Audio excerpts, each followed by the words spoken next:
మీరంటే మాకు అపారమైన గౌరవం ఉంది. మిమ్మల్ని మేము దయచేసి కోరేది సభ బిజినెస్ను దయచేసి నడిపే క్రమంలో గౌరవ మంత్రులు మేమేదైనా తప్పు మాట్లాడినా, మేమేదైనా మాట్లాడకూడని మాట్లాడినా, తప్పు మాట్లాడినా సవరించే అధికారం వారికి ఉంది. వారు ఇంటర్వ్యూని కావచ్చు, కరెక్షన్ చేయవచ్చు. కానీ దయచేసి తమరిని కోరేది, ఇక్కడ ప్రతిపక్షంలో మేము 39 మంది ప్రధాన ప్రతిపక్షంలో ఉన్నాం, వాళ్ళు 64 మంది ఉన్నారు. మరి వారికేమో సభ్యులు లేచినా మీరు సమయం ఇస్తున్నారు, వారు వ్యక్తిగతంగా దూషించినా, నోటికొచ్చినట్టు మాట్లాడినా మీరు కనీసం మళ్ళీ మాకు అవకాశం కూడా ఇవ్వట్లేదు.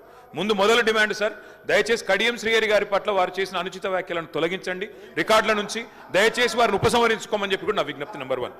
రెండవది సార్, వారు ఉప ముఖ్యమంత్రిగా పనిచేసిన పెద్దలు, దాదాపు 15 ఏళ్లు మంత్రిగా పనిచేసిన సీనియర్ నాయకులు గౌరవనీయులు పెద్దలు కడియం శ్రీహరి గారి పట్ల వాళ్ళ రాజగోపాల్ రెడ్డి గారు చేసిన వ్యాఖ్యలు సబబు కాదు సార్, దాన్ని దయచేసి తొలగించాలి రికార్డుల నుంచి అనేది నెంబర్ వన్ సార్.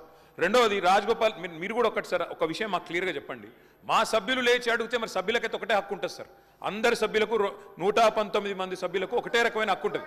మా సభ్యులు అడిగితేనేమో మైకు రావడం లేదు, మరి వాళ్ళ అవతల వైపు ట్రెజరీ బెంచెస్ లోంచి సభ్యులు అడిగినా మైక్ ఇస్తున్నారు, ఎప్పుడు అడిగినా మైక్ ఇస్తున్నారు, వాళ్ళని మాట్లాడమని మీరే మరి మోటివేట్ చేస్తున్నారు. దయచేసి నా విజ్ఞప్తి మీతోని, అందరు సభ్యులను ఒకటే ఘాటను ఒకటే పద్ధతిలో చూడాలి తప్ప ఈ రకంగా చూడడం ఇది భావ్యం కాదు కదా సార్. మీరు కూడా దయచేసి ఈ విషయంలో పునరాలోచించాలని విజ్ఞప్తి. ముందు రాజగోపాల్ రెడ్డి గారు మాట్లాడిన మాటలను దయచేసి మరి రికార్డుల నుంచి తొలగించాలని మిమ్మల్ని కోరుతా ఉన్న అధ్యక్ష. వారు కూడా ఉపసంహరించుకుంటే వారి గౌరవం దక్కుతుంది. అట్లా మాట్లాడడం ఒక సీనియర్ దళిత నాయకుడి పట్ల, ఒక సీనియర్ దళిత మంత్రి పట్ల, గతంలో 15 ఏళ్లు మంత్రిగా పనిచేసిన పెద్దల పట్ల ఆ రకంగా మాట్లాడడం వారికి మంచిది కాదు. ఉపసంహరించుకోమనండి, లేదా మీరైనా రికార్డుల నుంచి తొలగించాలనేది డిమాండ్. రెండవ మాట అధ్యక్ష, ఇందాక నాకు మీరు మైక్ ఇవ్వలేదు, ఇప్పుడు ఇచ్చినారు అనుకుంటున్నాను. దానికోసమే ఇందాక పొన్నం ప్రభాకర్ గారు మాట్లాడినప్పుడు నేను వారంటే నాకు గౌరవం ఉంది అధ్యక్ష. పొన్నం ప్రభాకర్ గారు నేను 2009 నుంచి కలిసి పనిచేసిన సహచరులు. ఆనాడు వారు ఎంపీగా, నేను ఎమ్మెల్యేగా మొదటిసారి గెలిచినాం, అప్పటి నుంచి కలిసి పనిచేసినాం. కానీ సత్యదూరమైన మాటలు చెప్తుంటే, వాస్తవానికి విరుద్ధమైన మాటలు చెప్తుంటే బాధతో తప్పకుండా అన్నాం అధ్యక్ష. కానీ వారు కూడా గౌరవ మంత్రి వారు, ఈరోజు గౌరవ మంత్రి గారు తప్పకుండా ఆలోచించాలి, మాట్లాడేటప్పుడు 1-2 సార్లు ఆలోచించాలి. ఇవాళ వారి నియోజకవర్గంలో హుస్నాబాద్లో గౌరవెల్లి అనే రిజర్వాయర్ పూర్తయి ట్రయల్ రన్ అయిన మాట వాస్తవం కాదా అధ్యక్ష? ఇవాళ హుస్నాబాద్లో ప్రజలకు తెలియదా? వేములవాడ నియోజకవర్గంలో మలకపేట రిజర్వాయర్ మొత్తం పూర్తయి అందులో 1 TMC నీళ్లున్న మాట వాస్తవం కాదా అధ్యక్ష? ఇవాళ కాళేశ్వరం గురించి మాట్లాడి అదేమి జరగనట్టు నేను మేడిగడ్డకు పోయి వచ్చి మా మీద బురద జల్లే ప్రయత్నం ఏదైతే చేస్తున్నారో అధ్యక్ష, నేను గౌరవ సభ్యులకు తమరి ద్వారా తెలియజేసేది అధ్యక్ష ఒకటే ఒక్క మాట అధ్యక్ష. కాళేశ్వరం అనేది ఒక బరాజ్ కాదు అధ్యక్ష. కాళేశ్వరం అంటే 3 బరాజులు, 15 రిజర్వాయర్లు, 21 పంప్ హౌజులు, 19 సబ్ స్టేషన్లు, 203 కిలోమీటర్ల టన్నల్స్, 1531 కిలోమీటర్ల గ్రావిటీ కాలువలు, 141 TMCల స్టోరేజ్ కెపాసిటీ, అదేవిధంగా 240 TMCల యూటిలైజేషన్. శ్రీహరి గారు ఏమన్నారు అధ్యక్ష?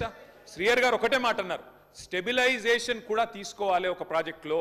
కొత్తగా 97,000 కూడా నీళ్ళు ఇయ్యలేదని మాట్లాడితే స్థిరీకరించబడ్డ ఆయకట్టు ఎంత అని అధికారిని అడుగుతుంటే ముఖ్యమంత్రి గారు మాట్లాడనీయలేదన్నారు.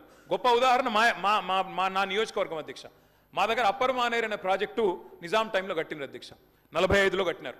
ఆ అప్పర్ మానేర్ అనే ప్రాజెక్టు కోసం ఆనాడు రాజశేఖర రెడ్డి గారి ఆనాడు ప్రభుత్వం ఉన్నప్పుడు కూడా పాదయాత్రలు జరిగినాయి.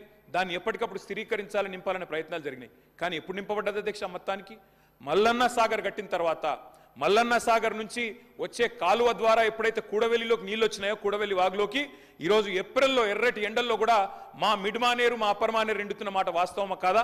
మా కరీంనగర్ జిల్లా శాసనసభ్యులు వారికి తెలుసు అధ్యక్ష, శ్రీధర్ బాబు గారికి, పొన్నం ప్రభాకర్ గారికి. అందుకే ఆ బాధతోనే మేము చెప్పింది, గౌరవెల్లి అయినా, మలక్పేట్ రిజర్వాయర్ అయినా, అదేవిధంగా మా అప్పర్ మానేర్ అయినా, స్థిరీకరించబడ్డ సింగూర్ అయినా, స్థిరీకరించబడ్డ నిజాం సాగర్ అయినా, SRSP పునరుజ్జీవమైనా, ఇవన్నీ కూడా కాళేశ్వరం ద్వారా జరిగిన మాట వాస్తవం అధ్యక్ష.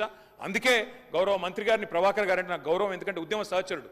ఆనాడు పార్లమెంట్లో వీరోచితంగా పోరాడింది కాబట్టి మా నాయకుడు కేసీఆర్ గారు కూడా కరీంనగర్లో, ఇక్కడ అక్కడ కాదు అధ్యక్ష, కరీంనగర్కి వచ్చే బహిరంగ సభలోనే వారిని అభినందించారు. కాబట్టి మాకు అట్లాంటి మంత్రి గారిని అగౌరవపరిచే కుసంస్కారం లేదు. కానీ మంత్రి గారు కూడా వాస్తవాలు చెప్పాలి అధ్యక్ష. గౌరవెల్లి పూర్తయిన మాట వాస్తవం, NGT స్టే ఉన్న మాట వాస్తవం, మలక్పేట పూర్తయిన మాట వాస్తవం, ట్రయల్స్ జరిగిన మాట వాస్తవం. కాళేశ్వరంలో, ఇంత పెద్ద కాళేశ్వరంలో 3 బరాజులు, అదేవిధంగా 15 రిజర్వాయర్లు ఉండే కాళేశ్వరంలో ఒక్క బరాజులో 3-4 పిల్లర్లకు ఇబ్బంది జరిగితే దాన్ని రిపేర్ చేయండి. ఇప్పుడే మా గౌరవ పెద్దలు కడియం శ్రీహరి గారు డిమాండ్ చేసినారు, దాన్ని రిపేర్ చేయండి. రైతుల మీద కోపం పెంచుకోకండి. కేసీఆర్ గారి మీద కోపం ఉంటే రాజకీయంగా ప్రయోజనం కావాలనుకుంటే ప్రయత్నం చేయండి, కానీ ఆ ప్రాంత రైతాంగం పట్ల కక్ష కట్టవద్దు. నింపండి, మేడిగడ్డ నింపండి, కాళేశ్వరంలో పంపింగ్ స్టార్ట్ చేయండి. వాళ్ళ 5,000 క్యూసెక్ల నీళ్లు కిందికి పోతున్నాయి. ఇది రాజగోపాల్ రెడ్డి గారు. అధ్యక్ష, ఇప్పుడు నేను ఏమంటున్నా, అంత గొప్ప మనసున్న మనిషి కదా కేటీఆర్ గారు, అంత గొప్ప మనసున్న మనిషి. రాజగోపాల్ రెడ్డి గారు ఒక్క నిమిషం గౌరవ